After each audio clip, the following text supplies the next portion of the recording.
Coucou tout le monde, j'espère que vous allez bien. On se retrouve donc aujourd'hui pour les sorties films de la semaine. Pas grand chose en nouveauté, vous allez voir. On a surtout des rééditions de très anciens films en DVD ou Blu-ray. Et sinon vous avez 3 nouveaux films qui viennent de sortir.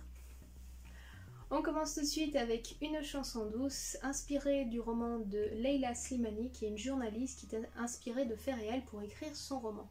C'est l'histoire d'un couple avec 2 enfants en bas âge qui souhaitent faire garder leurs enfants car la femme qui s'occupait jusqu'ici de leurs 2 enfants souhaite retourner travailler. Elle étouffe un petit peu dans sa vie de famille et elle aimerait retourner travailler pour pouvoir s'épanouir, souffler un petit peu et sortir un petit peu de sa vie de famille.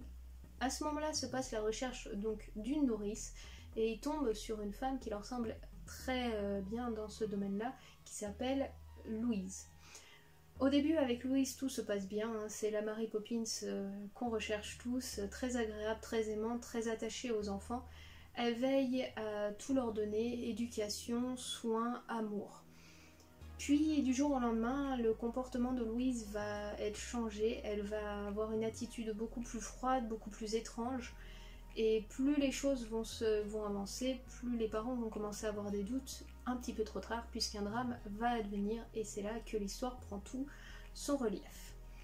Voilà, donc ça reste une histoire un petit peu assez troublante dans l'idée que c'est des choses qui peuvent arriver, c'est inspiré de faits réels et ça se finit pas spécialement bien. Voilà, si vous avez envie de vous plonger dans un petit drame familial, ça reste assez intéressant à développer. On passe ensuite à une histoire d'amour avec le film Benjamin, qui est l'histoire d'un jeune cinéaste qui vient de sortir son 2e film, mais qui est un petit peu compliqué puisqu'il aborde un sujet qui lui est assez difficile dans la vie, qui n'est autre que le sentiment amoureux et l'attachement. Sauf qu'au fur et à mesure qu'il avance dans l'histoire, il finit par faire la rencontre d'un jeune musicien et en tombe amoureux. Bien sûr, malgré tout leurs histoires et autres, Benjamin va avoir tendance à prendre du recul et à vouloir s'éloigner de l'homme qu'il aime, puisqu'il a peur en quelque sorte de l'attachement et de l'amour. Toutes ses relations avant ont été compliquées, ses parents ont divorcé quand il était jeune et autres, donc c'est vrai qu'en termes d'histoire amoureuse stable, il n'a jamais rien connu de bien intéressant. Et en fait, c'est l'arrivée de son compagnon qui va l'aider à aborder ça différemment. Et on voit donc leur évolution dans des choses assez compliquées, l'amour au sein du couple, l'amour perçu aussi par rapport à l'environnement extérieur quand vous êtes 2 hommes qui s'aiment, comment la société vous perçoit et autres. Et ça reste une très très belle fin, une très belle histoire malgré tout, où on apprend à combattre ses peurs malgré les difficultés qui s'offrent à vous dans certains milieux ou dans certains domaines de la société. On passe ensuite à un film fantastique qui est une suite d'une suite d'une suite. Moi je crois que je m'étais arrêtée au 3 et vraiment je me suis dit qu'il était temps que je m'arrête parce que c'était un petit peu catastrophique. J'ai beaucoup aimé le premier. Le premier n'est autre que donc Dragon, Cœur de Dragon, ou Dragon Heart en anglais. Et ils viennent donc de sortir le 5e volume qui est Dragon Heart, La Vengeance.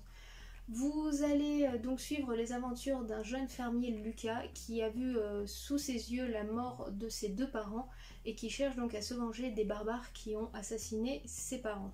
Il se rend donc à un certain endroit pour faire la rencontre d'un mercenaire qui va l'accompagner pour rencontrer un dragon. Vous allez donc suivre les aventures de Lucas, Darius et Sylvestre, le dragon de glace, qui vont avoir plusieurs missions et plusieurs épopées qui vont les amener bien au-delà de la vengeance à l'origine de Lucas. Donc, petite anecdote, la personne qui double la voix du dragon n'est autre que Helena Bonham Carter. Pour ceux qui ne voient pas vraiment qui c'est Bellatrix Lestrange dans Harry Potter, où vous pouvez la retrouver aussi dans plusieurs films de Tim Burton, comme La Reine de Cœur dans Alice et autres. Voilà pour les grosses nouveautés de la semaine. On a aussi la sortie d'un dessin animé qui n'est autre que Superman Red Son, sauf que Superman, au lieu d'avoir atterri au Kansas aux États-Unis, a atterri en plein milieu d'une Russie durant une guerre froide.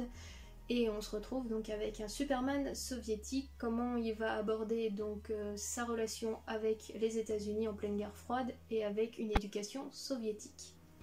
Donc comme je vous l'ai dit en tout début de vidéo, on a ensuite beaucoup de rééditions de très anciens films en DVD et en Blu-ray.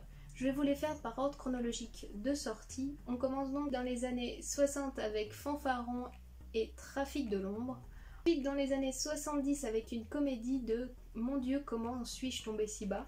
Dans les années 80 La forêt d'émeraude qui est un film d'amour dramatique. Et enfin on passe donc dans les années 90 avec Galaxy Quest qui est une science-fiction comédie. Voilà donc pour les sorties DVD et Blu-ray de ces rééditions de ces anciens films.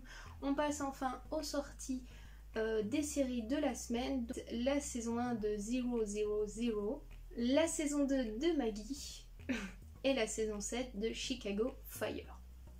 Voilà pour les sorties DVD et Blu-ray de la semaine. J'espère que cette petite vidéo vous a plu. Je suis allée assez rapidement parce que ce n'était pour la plupart que des rééditions de très anciens films.